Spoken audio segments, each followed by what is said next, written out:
अब ये दूसरी पुण्यतिथि थी श्रद्धेय माननीय मुलायम सिंह जी की, और ये समता भवन है। पार्टी के जिले से कोने कोने से सभी वरिष्ठ नेतागण आए हुए हैं और माननीय मुलायम सिंह जी की जो जीवनी थी या जो उनके क्रियाकलाप थे या जो उनका संकल्प था, उसी को अपने अपने ढंग से लोग बता रहे हैं और अपनी श्रद्धा का सुमन अर्पित कर रहे हैं। इसी सिलसिले में नेताजी की ही स्मृति में आज पुण्यतिथि के अवसर पर करंडा में सैतापट्टी में एक कबड्डी का प्रोग्राम है, मैं वहां जा रहा हूं। और उसके बाद एक और इसी नेताजी की ही स्मृति में एक वॉलीबॉल का प्रोग्राम है, उसमें भाग लूँगा। फिर शाम को रामलीला के प्रोग्राम है 2-3 जगह, उसमें जाना है। सांसद जी, अभी जैसे आपने कहा कि ये पुण्यतिथि नहीं जश्न का कार्यक्रम है, तो इसको मतलब किस तरह देखा गया?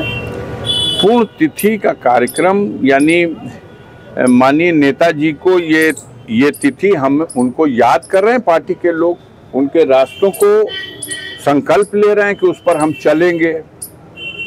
समाज में तमाम बुराई के खिलाफ माननीय मुलायम सिंह जी ने जो संघर्ष किया, जो रास्ता दिखाया,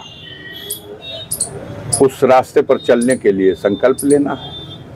आज का तो यही कार्यक्रम है। सांसद जी, अभी हरियाणा और जम्मू कश्मीर का चुनाव जो है संपन्न हुआ है, अब उसको लेकर मतलब अब इसमें अब दोनों जगह चुनाव का परिणाम आ चुका है। हरियाणा के चुनाव के परिणाम को लेकर के काफ़ी लोगों में, आपके मीडिया के भाइयों को भी बहुत बड़ी गलतफहमी थी।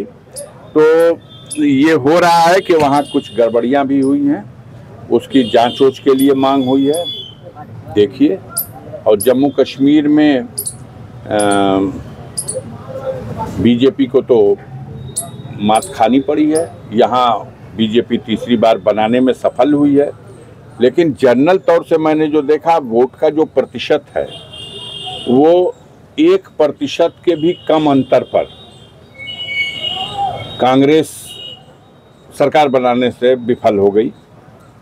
कुछ उनकी चूक होगी जिसका वो मंथन करेंगे, कुछ जो गड़बड़ियां हुई हैं कैसे उन गड़बड़ियों पर नियंत्रण पाया जाए। चुनाव आयोग की विश्वसनीयता खत्म हो चुकी है।